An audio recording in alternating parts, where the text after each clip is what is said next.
이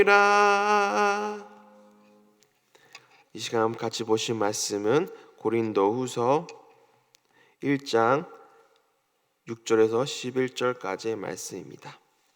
고린도후서 1장 6절에서 11절까지의 말씀, 우리 1절에서 11절까지의 말씀인데 6절에서 11절까지의 말씀 보겠습니다. 고린도후서 1장 6절에서 11절까지의 말씀, 우리 한 절씩 교도하고 마지막 절은 합독하도록 하겠습니다. 우리가 환난 당하는 것도 너희가 위로와 구원을 받게 하려는 것이요, 우리가 위로를 받는 것도 너희가 위로를 받게 하려는 것이니, 이 위로가 너희 속에 역사하여 우리가 받는 것 같은 고난을 너희도 견디게 하느니라.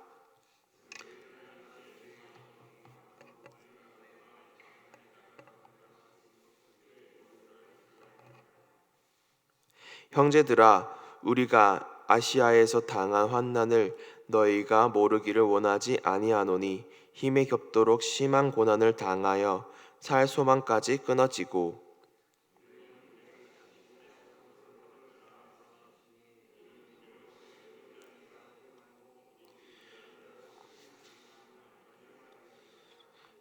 그가 이같이 큰 사망에서 우리를 건지셨고 그 건지실 것이며 이후에도 건지시기를 그에게 바라노라. 같이 읽겠습니다. 너희도 우리를 위하여 간구함으로 도우라. 이는 우리가 많은 사람의 기도로 얻은 은사로 말미암아 많은 사람이 우리를 위하여 감사하게 하려 함이라. 아멘. 잠시 기도하도록 하겠습니다. 하나님 감사합니다. 하나님께서 맡긴 이 말씀을 통해서 하나님의 말씀을 전합니다.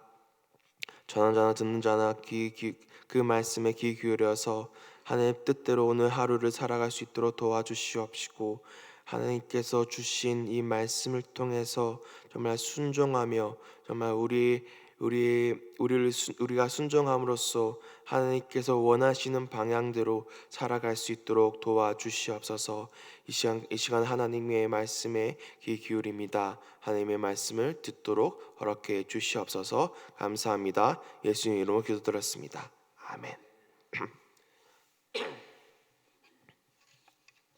바울은 디모데와 실라와 함께 고린도에서 1년 반 정도 사역 후 에베소에 들러 잠시 사역한 적이 있습니다. 안디옥으로 가서 2차 선교 여행을 마무리했습니다. 이후 다시 에베소에 와서 2년 이상 사역을 합니다. 이 기간 동안 아볼로가 고린도에서 사역했고 베드로도 방문했습니다. 정확히 시기는 알 수 없지만 이 과정에서 고린도 교회에 여러 문제들이 발생하기 시작합니다. 바울은 이것을 해결하기 위해 첫 번째 편지를 썼습니다.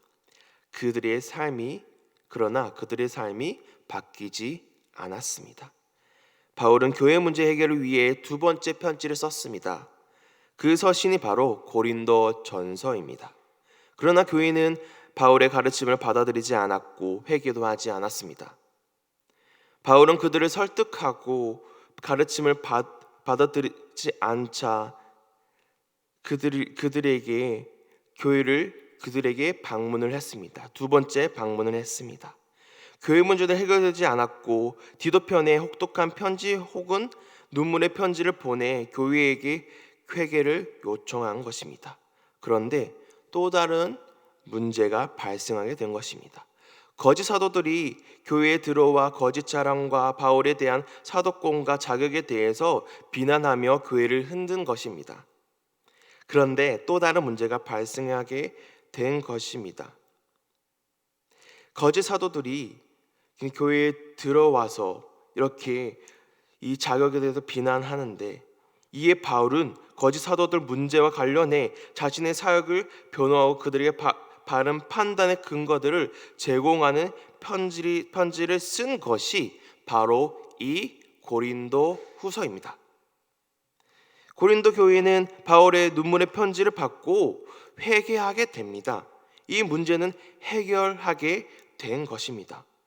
그런데 거짓 사도들이 와서 교회를 어지럽히는 문제가 생겨버린 것입니다.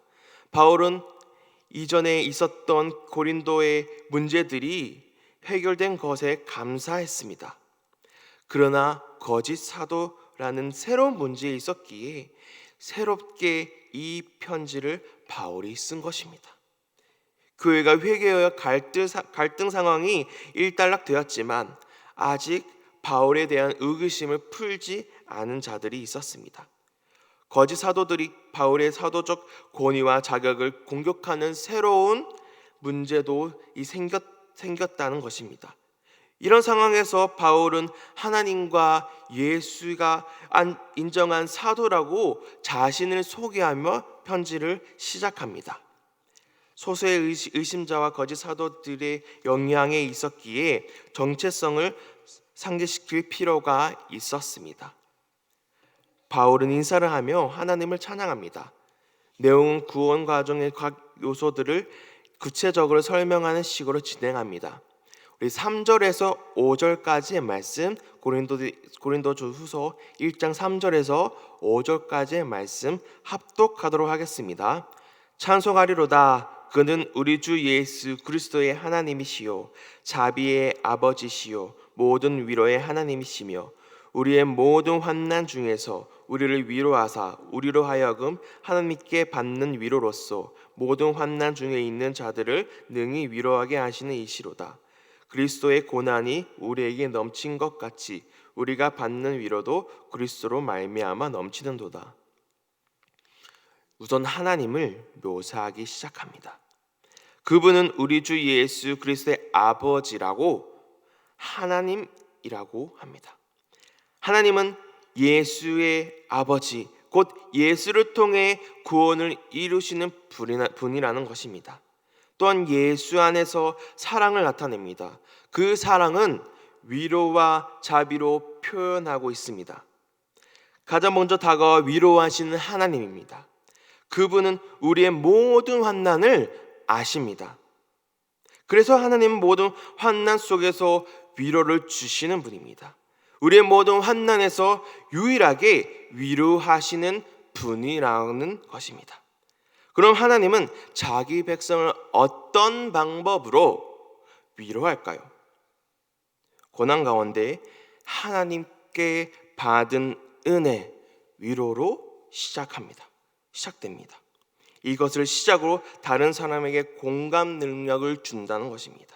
하나님의 위로는 타인에 대한 동정심을 일으키며 다른 사람에게도 하나님의 위로를 전달하도록 마음을 움직입니다.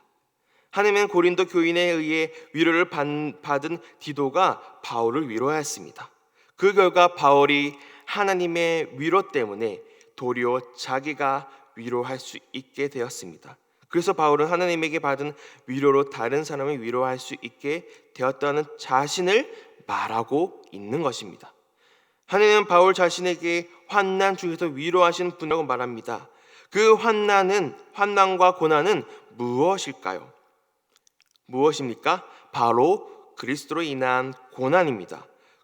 그리스도인은 크리스찬은 그리스도를 위해서 그리스도로 인하여 고난을 당하는 존재들입니다. 그렇기 때문에 그 아들 메시아를 죽음에서 부활시켜 그를 위로하신 하나님께서 그리스도인들의 고난 가운데 위로를 주시는 것입니다. 그리고 사도와 그리스도인은 제사장으로서 하나님의 사랑을 전하며 세상과 하나님을 화목하게 하는 새 언약의 일꾼으로 부름받은 것입니다. 이렇게 예수와의 연결은 바울이 당하는 환난과 위로가 어떤 의미인지를 5절을 통해 설명해 줍니다. 바울이 당한 고난은 메시아의 고난, 즉 그분을 증거하는 과정에서 경험하는 일입니다. 그렇기에 하나님의 위로는 메시아를 부활시킨 하나님의 능력입니다. 제사장 역할을 하는 우리가 부활 이후의 시대를 살아가는 하나님의 백성으로서 특권을 받은 것입니다. 바울은 환난 속에서 위로하는 하나님을 만났고 만난 하나님에 대해서 말하고 있습니다. 그리고 자신의 환난과 위로를 경험하는 것은 모든 성도의 위로와 구원을 위해서라고 합니다. 6절에서 7절입니다. 6절에서 7절 우리 합독하도록 하겠습니다. 6절에서 7절 합독하겠습니다. 우리가 환난 당하는 것도 너희가 위로와 구원을 받게 하려는 것이요 우리가 위로를 받는 것도 너희가 위로를 받게 하려는 것이니 이 위로가 너희 속에 역사하여 우리가 받는 것 같은 고난을 너희도 견디게 하느니라. 너희를 위한 우리의 소망이 견고함은 너희가 고난에 참여하는 자가 된 것 같이 위로에도 그러할 줄 암이라. 아멘. 바울의 고난은 단순한 삶의 어려움이 아니라 복음 사역과 관련이 있습니다. 이런 고난은 교회도 겪을 수 있다는 것입니다. 특별히 바울의 가르침은 세상과 친구하는 삶을 거부합니다. 복음의 통로로 살기로 결정했기에 교회를 위로하시는 하나님을 경험할 수 있는 것입니다. 이것이 교회를 향한 바울의 소망이었습니다. 고난은 바울에게 위로를 가져왔습니다. 그리고 바울은 바로 이 위로를 고린도인을 비롯한 다른 신자들에게 전하고 있는 것입니다. 그 이유는 거짓 사도들이 계속해서 사도권에 대한 자극을 가지고 이야기하기 때문입니다. 그리고 그 사역에 대해서도 말합니다. 잘못된 것이라고요. 그들이 바울에게 있어서 사도의 사역은 개인적으로 엄청난 대가가 따르는 일이었습니다. 사도의 사역은 무엇입니까? 바로 복음을 전하는 것입니다. 예수 그리스도를 전하는 것입니다. 그분이 하신 일을 전하는 것입니다. 그분이 하신 일이 무엇입니까? 우리를 위해 십자가에 달려 죽으시고 3일 만에 부활하신 그 일입니다. 그 일을 전하는 것이 사도의 사역이었습니다. 그 사역에는 대가가 따릅니다. 바로 환난과 고난입니다. 자기 백성을 위한 그리스도의 고난은 영원하고도 유일무이한 구속적 특징이 있습니다.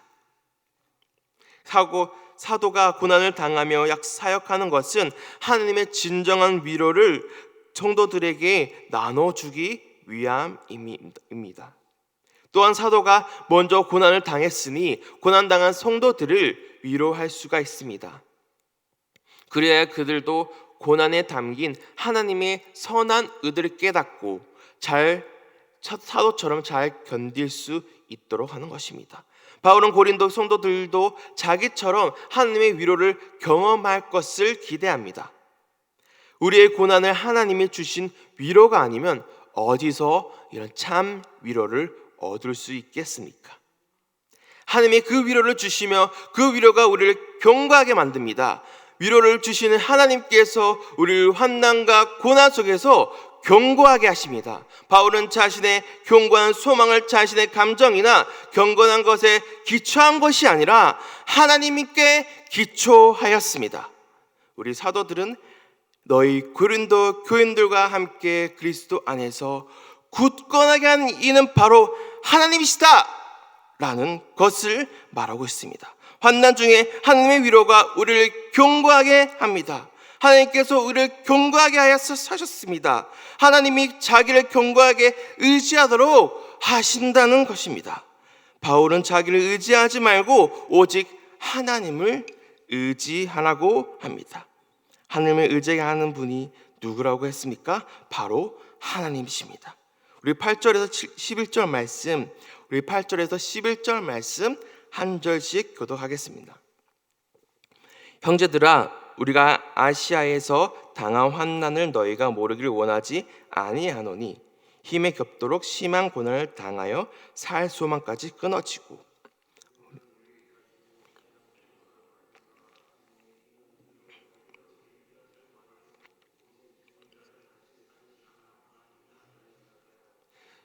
그가 이같이 큰 사망에서 우리를 건지셨고 또 건지실 것이며 이후에도 건지시기를 그에게 바라노라.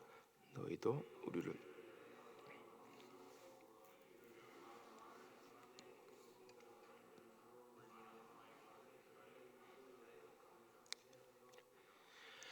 바울은 아시아에서 당한 환난을 말하며 이 환난은 아주 심해서 사형 선고를 받은 듯이 바울 스스로도 살 소망을 포기할 정도였다고 합니다.